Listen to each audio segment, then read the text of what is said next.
Hey everybody, welcome back to Furniture Flipping Teacher. We've got an outdated cherry finish piece of furniture with these outdated gold batwing poles. Everything about this is completely outdated, so it needs a makeover. Let's get to it.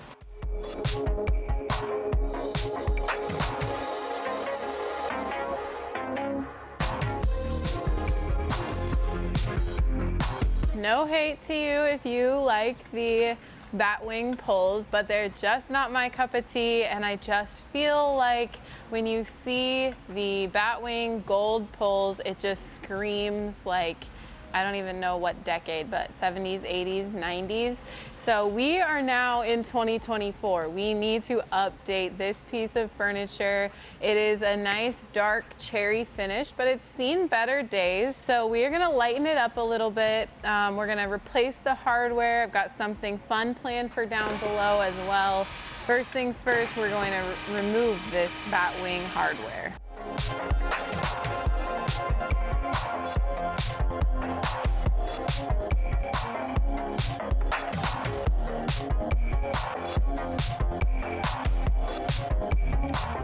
So I got this piece on Facebook Marketplace for just $50, and I generally don't like to spend over $100 on like a single long dresser. So when I saw one for $50, I was pretty intrigued. I kind of thought it might have a brand like Ethan Allen or Knob Creek or something like that, just because it has those vibes. I haven't been able to find a brand on it, but just because it doesn't have a brand doesn't mean that it's not good quality furniture. It's solid, it's heavy.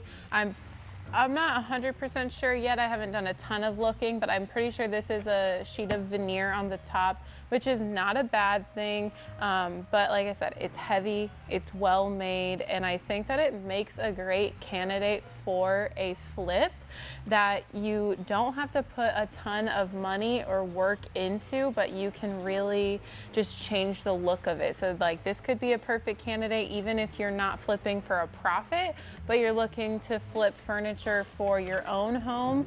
Look on Facebook Marketplace for good finds like this, and then put a little bit of elbow grease and work into it, and then you could come away with something really awesome and pretty for a budget-friendly price. This piece has, I think, 11 drawers, so quite a bit of storage available in this piece, which I also always look for just because people have a lot of clothes nowadays, and I just feel like you're always looking for a dresser or a piece of furniture that has ample storage to fit all of your clothing.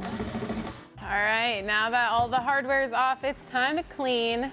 I like to clean right after I take the hardware off so that I can get a clean slate for my furniture piece. Yes, I'm gonna create some more dust after I sand, and that is after I clean, because I just like to start with a clean slate. It's probably my most asked question about cleaning is, why do I clean before I sand, and what cleaner do I use? So I use a different type of cleaner on like each project kind of. So sometimes I'll use Simple Green, sometimes I'll use my Lily Moon Furniture Prep cleaner, I'll use Dixie Belle's White Lightning, I'll use Dawn dish soap. It really doesn't matter what you clean with as long as you have a degreasing cleaner. That's really all that matters, because the goal with cleaning is to get any of the oils off of the surface that can come from like fingers, hands, skin, or just furniture polishes, and then also getting the dust off and the dirt and the grime from over the years. I like to remove the hardware first because underneath the hardware, oftentimes there will be dust that pools up there and gathers there from just over time, and it can be like dead skin cells, dust, dirt, all those things that I don't really want to mess with or touch. So that is why I like to clean first. So with my Simple Green, I'll just spray the whole piece and then we'll wipe it back. Simple Green does need a rinse coat, Whereas like my Lily Moon furniture prep cleaner does not need to be rinsed. So once you spray that on and wipe it back, you're pretty much good to go.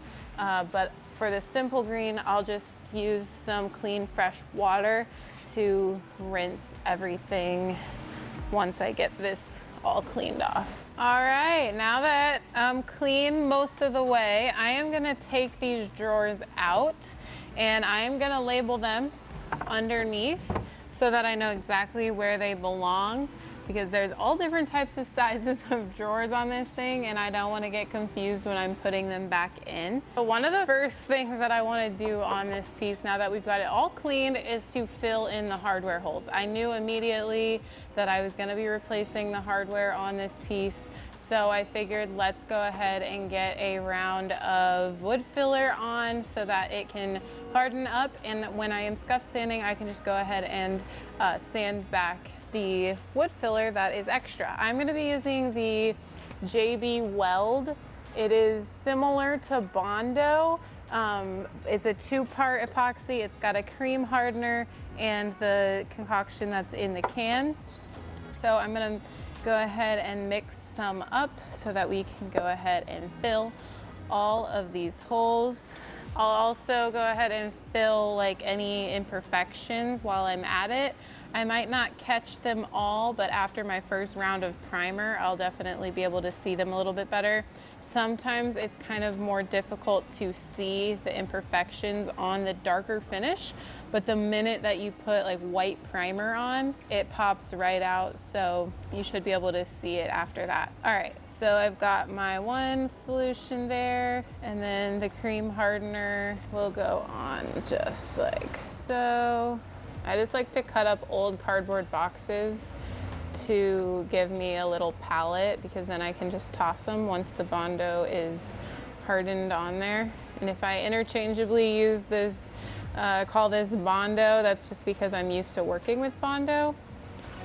This specifically is not Bondo, but it's very, very, very, very similar, if not the exact same product. Okay, and then I'm just gonna go through and shove some into each of the hardware holes. This may require a couple of rounds, just really depends on how well it fills the hole and hardens up. So I only mixed up enough to fill about half of the holes, which was intentional because it would probably all be kind of hardened up by now and difficult to spread. So I'm gonna go ahead and mix up my second batch and then fill in the rest. Now that the Bondo is all hardened, I'm gonna sand it back, and then like I said before, I'm just gonna go ahead and do a scuff sand on the remainder of the drawer surfaces as well. So the reason that I'm scuff sanding is because we gotta get a little grip on the surface of the piece of furniture, and this piece specifically has quite a bit of like a glossy finish, and so if I were to just put primer on it, it is more susceptible to potentially like scratching off super easily. So when you use 120 to 220 grit sandpaper, it's gonna roughen up the surface and then give that primer a little bit of grip to grab onto when I apply it. So that is what I'm gonna do. I'm gonna do it on the drawers, but then I'm also gonna scuff sand the top and the sides of the piece as well. This is my Surf Prep 3x4 electric ray sander. It'll be linked down below in the description, and then I've got it connected to my POV vacuum dust extractor, which really helps eliminate like 99.9% of the dust that may, fly in the air when you're sanding.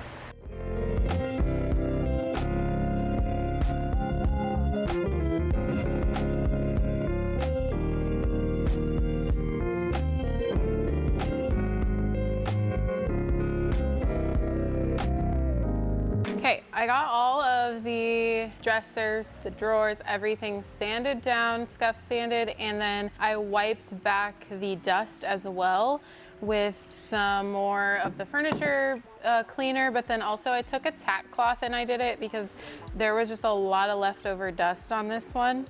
So now I am going to be wrapping all of the drawers like this with some paper, because I want to spray the drawers inside of the dresser.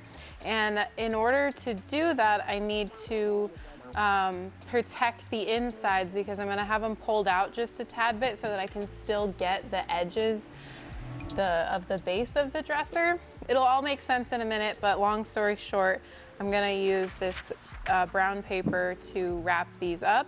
And then I've just got some cheap masking tape. I've kind of learned that if you don't need to use painter's tape, it's better to use masking tape to save some money.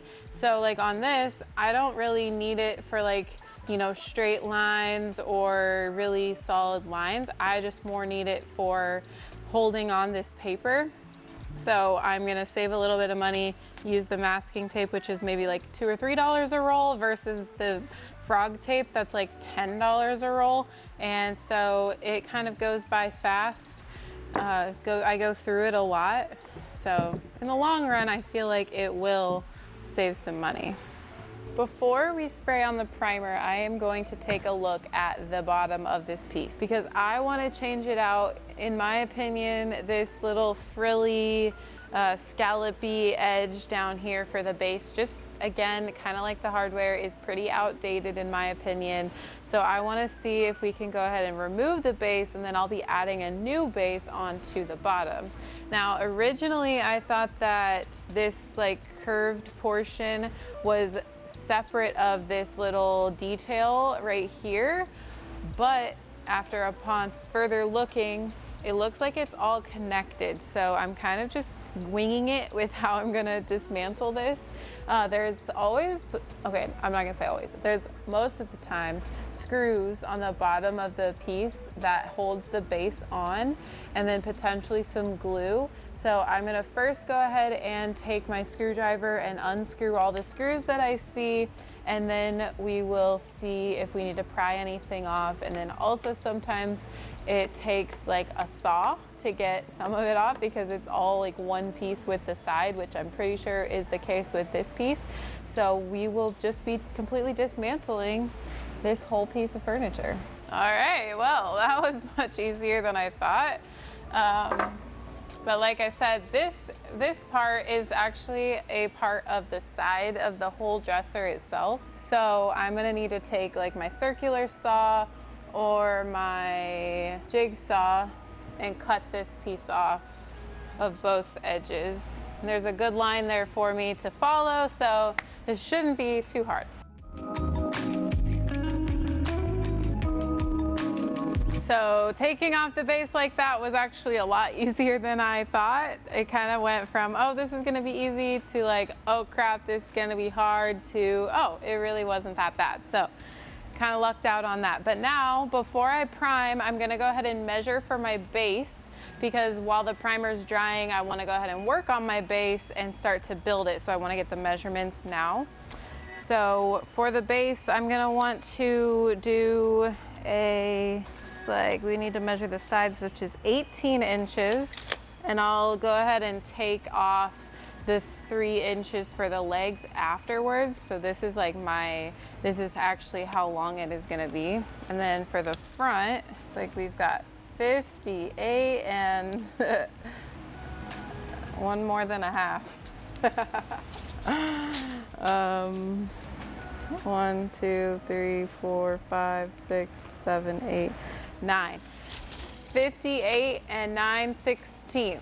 That is super precise. We'll probably just end up doing 58 and a half. And I probably should have been able to figure that out without counting. My dad's not gonna like that. 58 and 9/16. That's how long it is across. Perfect, so that will be ready for creating the base and cutting everything. But for now, we're gonna get this baby back on its bottom and do some primer. I'm gonna bust out the Home Right sprayer, which I haven't used in a little while, but figured why not bust it out? This is a great beginner sprayer. I've just been leaning more toward my Wagner because it's just been out and I've been kind of using it a lot. But we are gonna prime, and I am gonna be using One of my new favorite primers, it's the Bin Advanced. So it's not the shellac oil-based primer. This is actually water-based, and it's a synthetic shellac. So it means that it's like acting like a shellac would act, but it's not shellac. So it's not hard to clean out of a sprayer, which say less because I love an easy sprayer clean out. So I've got about a third of this jar left, which I think will cover it at least for the first coat. I'm definitely gonna do 2 coats of this primer because usually within the first coat, it will start to pull out the wood tannins a lot. And especially on a piece like this that I've busted through the finish quite a bit, and there's a lot of exposed wood, I want to make sure that I am getting all of that covered with primer 2 times, and this does its job best when it has 2 coats on it. Sometimes the tannins in the wood, which is like the color that's inside of the wood, will pop through on coat 1, and to seal it in, you need to do another coat. So that is what I'm gonna do, coat 1 and then coat 2. I also love this stuff because it's pretty cheap. I actually went to Menards yesterday and I was like, oh, I'm gonna get some spray can, bin shellac. Well, it was $13 and for 1 can, which is barely maybe gonna cover this 1 coat, so I would definitely need 2. And then this same can was $13. So it's like a lot more for the same amount of money. And I was like, you know what? I'm just gonna do it because I can spray this stuff and I don't have to spend double for less product. This is the scariest part if you're me, so don't drop this. Okay, there we go. All right, let's get our coat of primer on.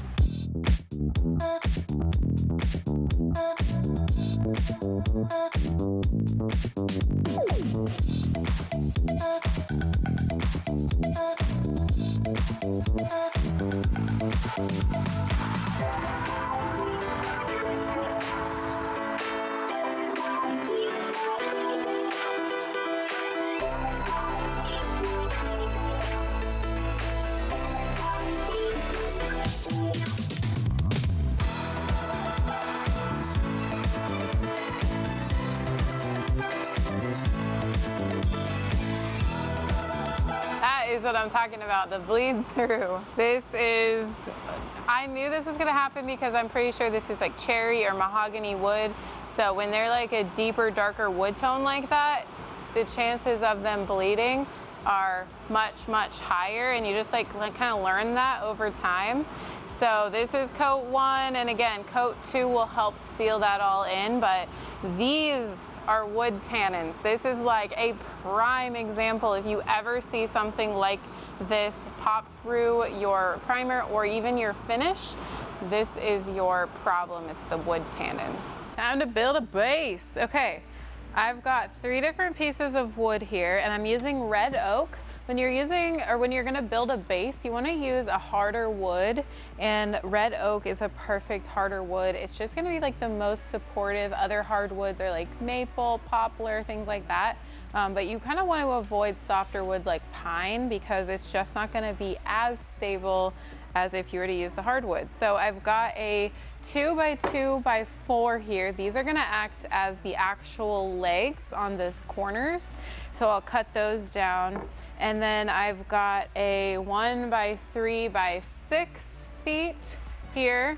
And so this is gonna be for my front frame of the base, and then I've got a 1x3x4 here, and I'll cut this down to size, so this will be for the sides of my base, and then the front and the sides will connect to the legs.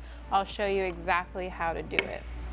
First things first though, I need to cut my pieces that are going to go on the front and on the sides, and so the front is going to be that 58 9/16, but oops, you have to keep in mind that we're gonna be attaching the legs.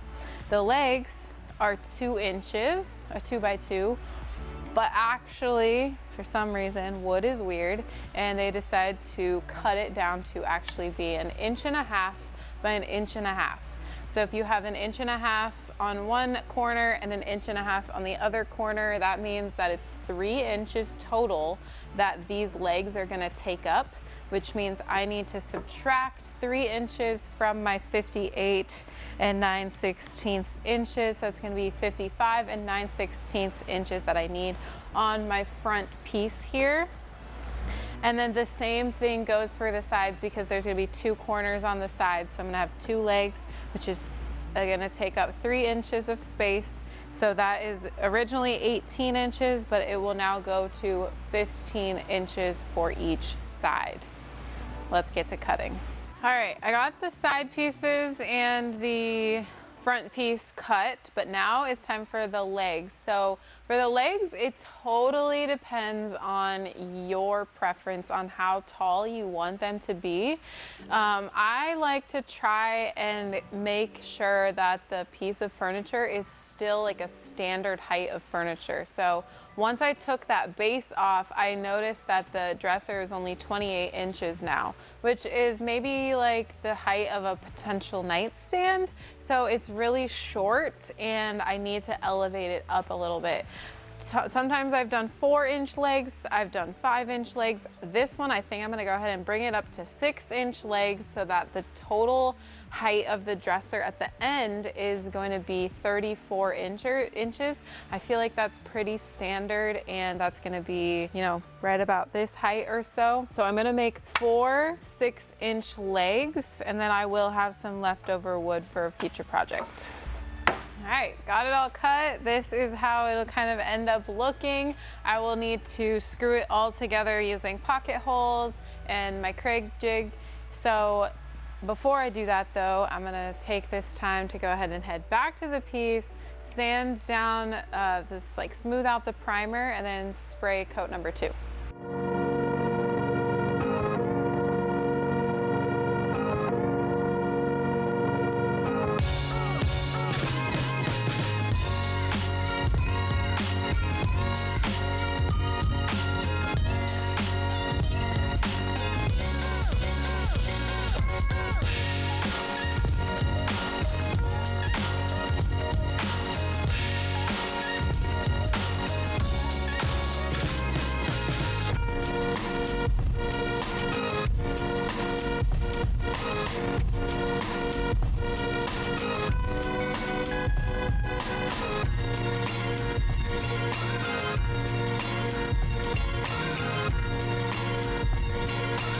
All right, primer coat 2 is done. So we'll let that dry before I show you what paint we're gonna pull out. The magic of the second coat of primer. You can still see a little bit of coloring popping through, but the can says that even if you still see a little color popping through on the second coat, it's just like locking it in, so it should not bleed through when you go ahead and put your paint on. If you're worried about it, you can always do a third coat, and that's like just some extra insurance. I'm switching over to my Wagner simply because I do not want to clean out my home right now. So that's kind of the beauty of having multiple sprayers, and also another reason why like the Wagner is super nice, because I can just switch out the nozzle as opposed to having to clean out the full machine. Like the HomeRite is all connected as one. Long story short, I'm being lazy. So we are doing a little bit of product testing. And so I'm gonna be using a paint. I'm not gonna reveal what it is or even really anything about it other than that is an enamel paint. And I am going to strain it into my spray gun just like I normally would. And it has been a while, but I am gonna be using the color white for this piece. I haven't painted a white piece in some time now, and I figured why not try it out on this piece. We're gonna build the base, and I think it'll just really modernize it, and it'll be able to fit in like so many different styles of homes because of the neutrality of white. So I've shaken this up, got it all good to go, and I'm gonna strain it into my paint sprayer. It's a pretty nice consistency. The can says that you shouldn't need to water it down even if you're spraying it.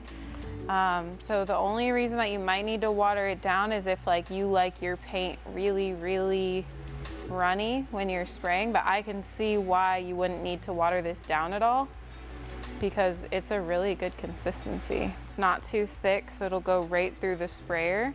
You can also brush or roll this paint on. I promise I'm not gatekeeping. We've just tried out some new products.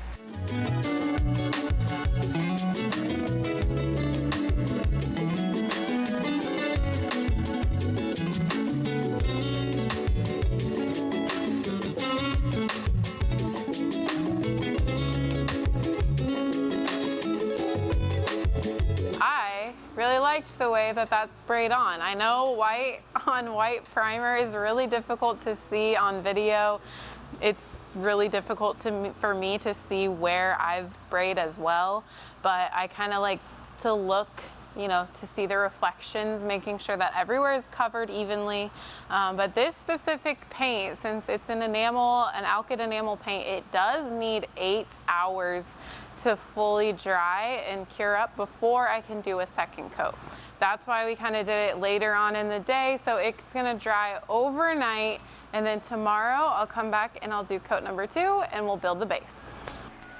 It's been overnight, so the first coat of paint here is all dry, and I am loving the finish. It's got like a really durable enamel finish that's not like budging when I scratch my nails on it, so super pumped about that. I've got one more coat to go, but I really quick just wanted to go ahead and make the hardware holes, because just in case there may be like a mishap where I misplace the drill or something goes wrong, I want to have the opportunity to fix it before I do my final coat. So usually I would actually do this before I did my first coat, but I kind of forgot, and so we're doing it now. No big deal. I'm going to be putting one hardware hole in the smaller drawers, and then on the longer drawers I'll be doing 2 for 2 knobs so that it's easier to pull out.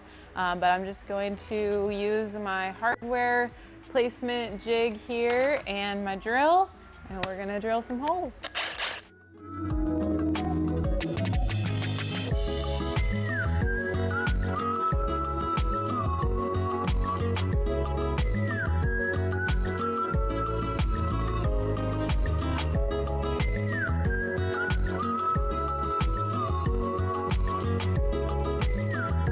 Holes are drilled. I think I placed the drawer holes pretty good on the longer ones. Kind of was like up to me, and we decided on 4.5 inches from the edges here, and then of course like in the middle from top to bottom. So we're gonna do coat number 2 now, and then while we're letting this dry, I'll finally be able to actually build that base.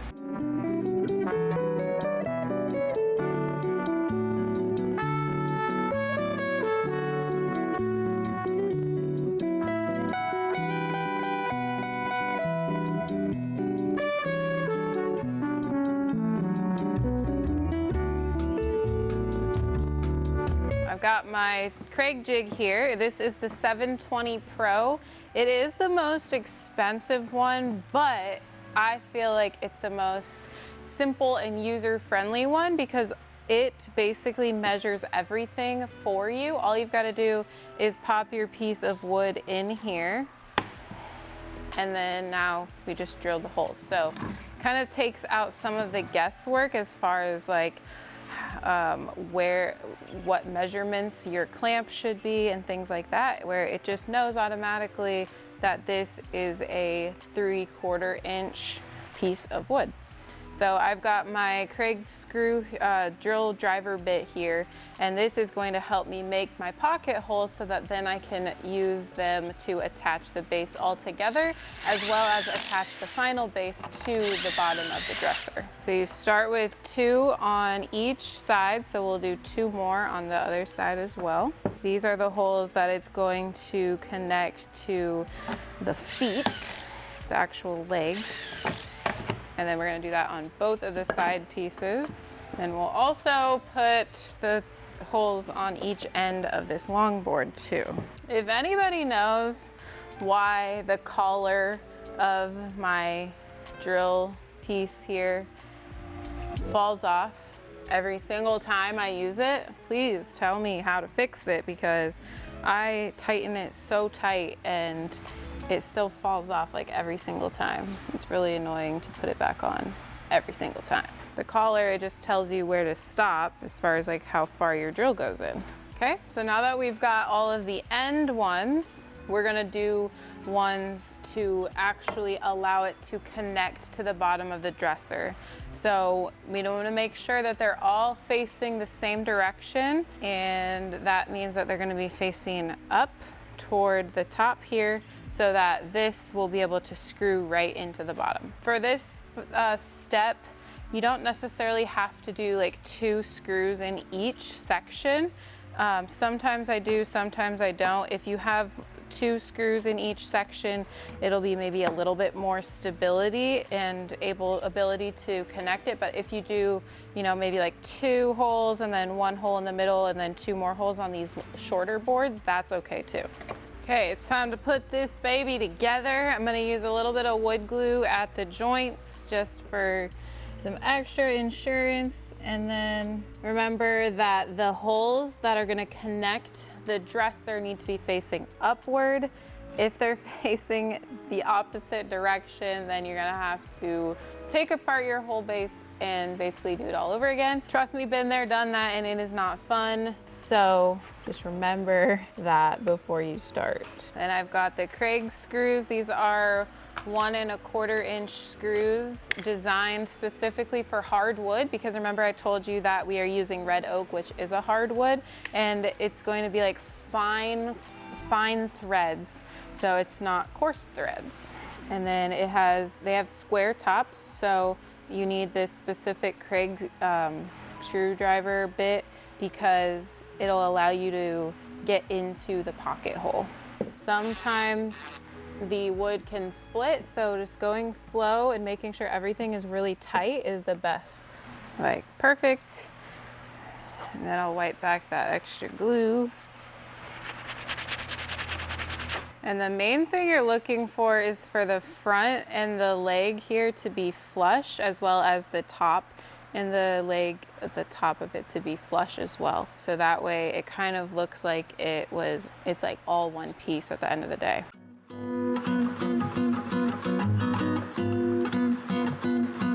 Two for 2 on no splits. Whew. So there's the first side. I'll make side number 2, making sure that my holes face up.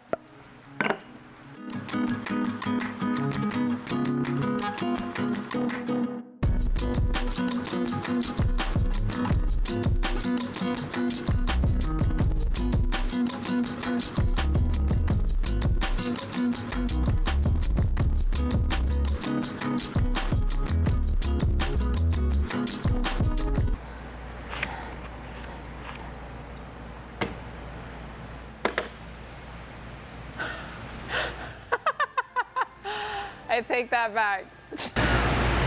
Oh my gosh. Oh my goodness. That is not gonna freaking hold anything. Oh my gosh. All right, that's better. I fixed it. Let's get this sanded down.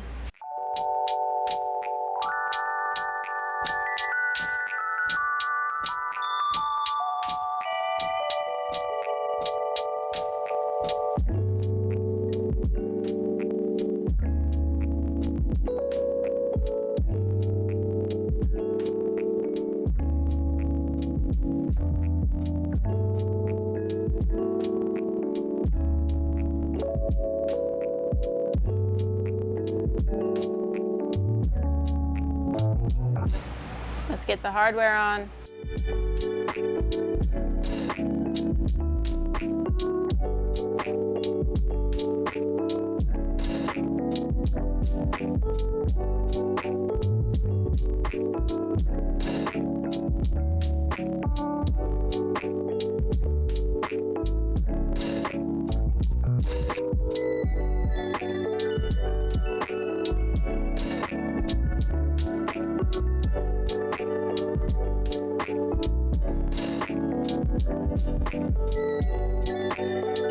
Here is the final result of the dresser. I really like it, actually. I'm surprised because lately I've kind of been going for the more natural beige wood look, but I wanted to try white again. It's been a really long time since I tried white paint on a piece of furniture and then gone ahead and tried to sell it.